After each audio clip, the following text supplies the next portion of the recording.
My name is Karen Barnes and I'm here on behalf of the Interflora Floristry Trade Club.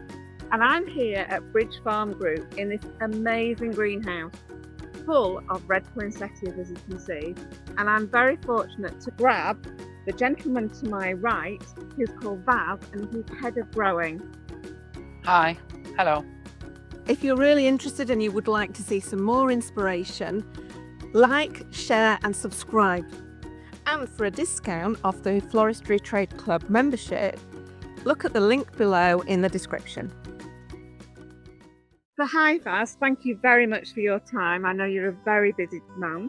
Could you just tell us a little bit about the Bridge Farm Group, please? Yeah, hello and welcome. About Bridge Farm, I think we are going back quite in late 1980s when Tony and Jane Ball first had their nursery near the river at Bridge Farm.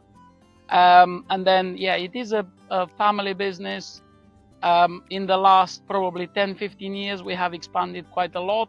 We have seen the challenges in the industry, so then we have decided to expand. And then around Spalding, we have 4 sites, totaling over 60 acres of glass.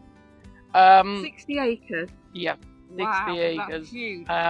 And everything it has been built in a sustainable way with biomass boilers, with water harvesting reservoirs, with LED light, blackout and shade screens. So at the heart of everything we do is sustainability. So then we hope now to carry on for a few more generations, really.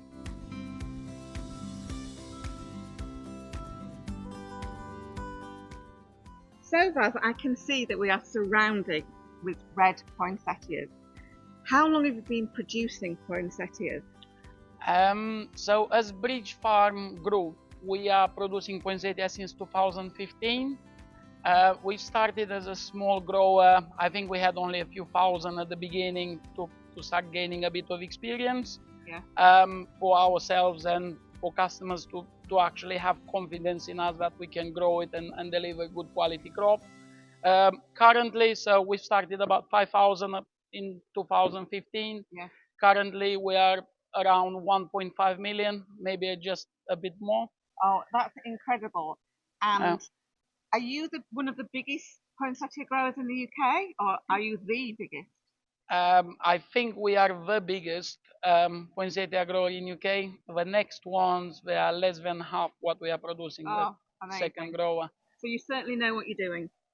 Yes, it is challenging. It is all about the people around us. I think we have an amazing team. The poinsettia crop is not one person job. I think everyone from the dispatch, what Dan is doing, and everyone else up to the packing stage, that's a teamwork.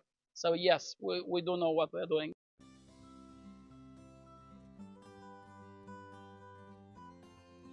So something that's close to my heart and many of our fabulous florists in the UK is, what tips would you give a florist to store and look after a poinsettia? Oh, that's a challenge, I think, for florists, because always they have low temperatures and it's always dark, isn't it? Yeah. So I think the key with a poinsettia, don't overwater it. Some people tend to or even water it as soon as they receive it, which we say don't water it, because it should have enough moisture content. When it leaves the nursery, it should have enough moisture content until the final customer takes it home. Don't keep it cold. Poinsettia doesn't like cold, so anything below 15 degrees, you're going to start to see black marks on the bracts, and then the leaves will drop. So temperature is key. Also, don't keep near windows, don't keep near the heaters. If you have any fan heaters or anything like that which is blowing the heat, don't keep it there, because then it's the other extreme. And can I just ask, how would you water a poinsettia as an individual, not on a huge production line? Would you water it from below, or would you submerge it? Now, ideally, you would want to water it from the below. Just put like a pot or something, and then just let it soak in as much. But then always try to keep this side, so you get the top always dry. Right. Because you avoid all the issues. What's going to happen? Some of these leaves will drop. Yes. So then you will have a risk of getting botrytis. Yes. Well, if you keep this top dry, you'll always have the compost dry, so there's no risk of botrytis or anything else. So that's why it's very important you water it from underneath. That's a really good tip, because I do know in the floral industry we have, you know, some people that think it's better to submerge it and get it really soaked, and then others think, no, we'll just put it into a saucer. Yeah. But these are all really good tips, and from an expert in poinsettia growing, I'm going to remember this, and I hope most of our members remember it as well.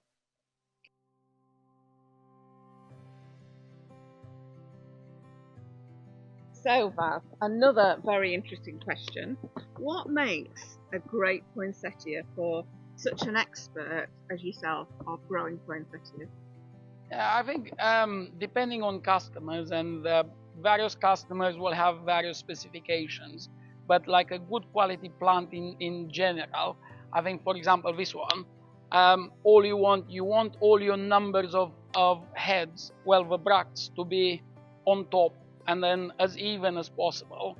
You want to have that V shape like the champagne glass, where, you know, once you slide it into the sleeve, it doesn't get damaged, and then the bracts will still stay, and then actually will show you the true color and the quality.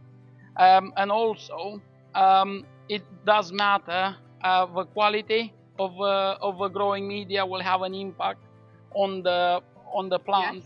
But overall, I think this kind of product is good. V-shape, lots of heads.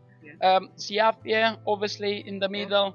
It doesn't need to be too open, because this is the real flower. I don't know, a lot of people think this is the flower. Well, no, actually, this is a leaf, which it got red, but the real flower is the siafia in the middle.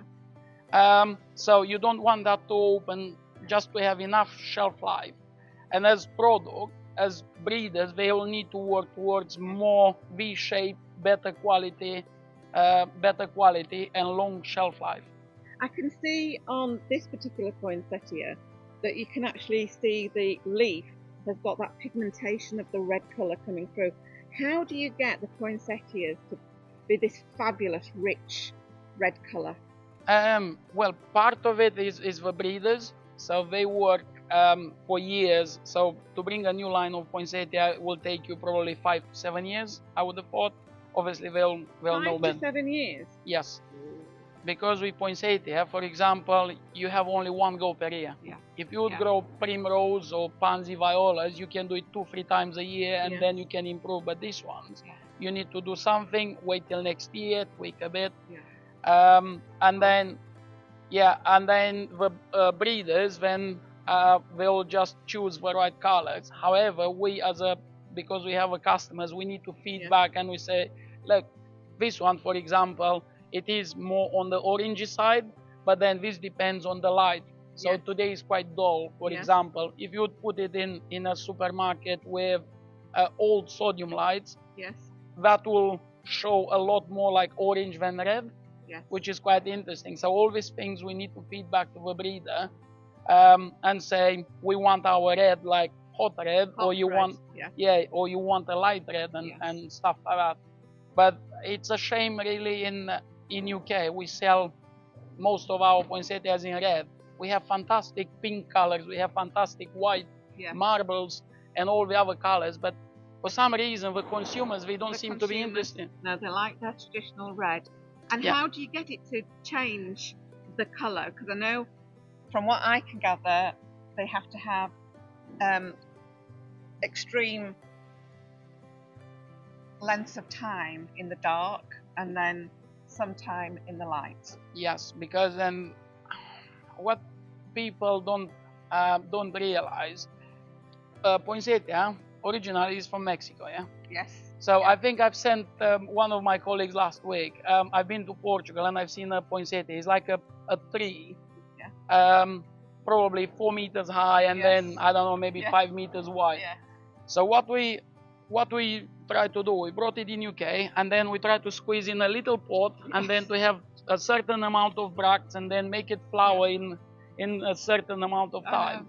So for that, we have to use the blackout, for example. So if you want quite early, back end of October, for example, whoever is selling quite early, we need to put it under the blackout 8 weeks before the sale. But then equally, if customers will want it late flowering, we need to put the light on. Right. So it's the opposite of traditional bedding, for example. So it's very technical. Oh, sorry. And scientific, but it's just whatever Baz and his fabulous team do, they're doing something very much in the right direction of just of getting all these gorgeous red poinsettias in our homes for Christmas.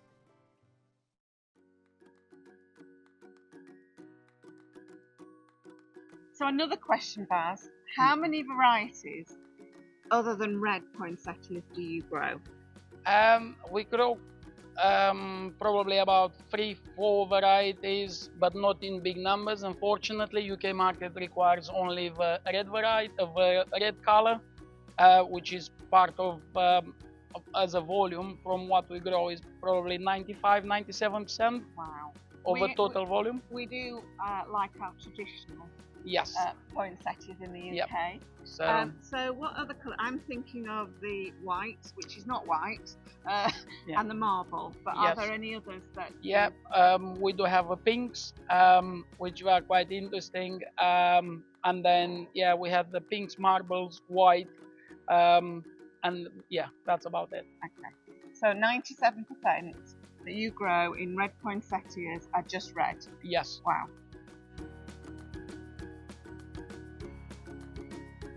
So I'm really interested in Baz, and who do you currently sell to in the horticultural industry?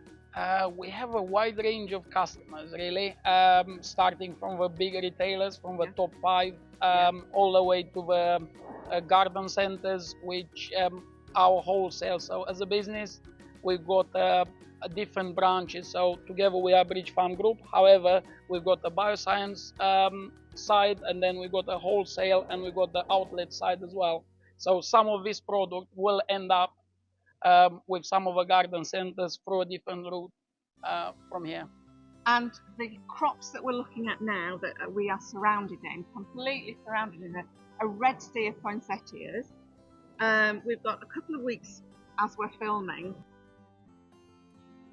I would estimate that you'll probably sell all of this and move it on in a week. Is that correct? Yes, that probably. Is just incredible. It just blows my mind when I see all these numbers. If you're really interested and you would like to see some more inspiration, like, share and subscribe. And for a discount off the Floristry Trade Club membership, look at the link below in the description.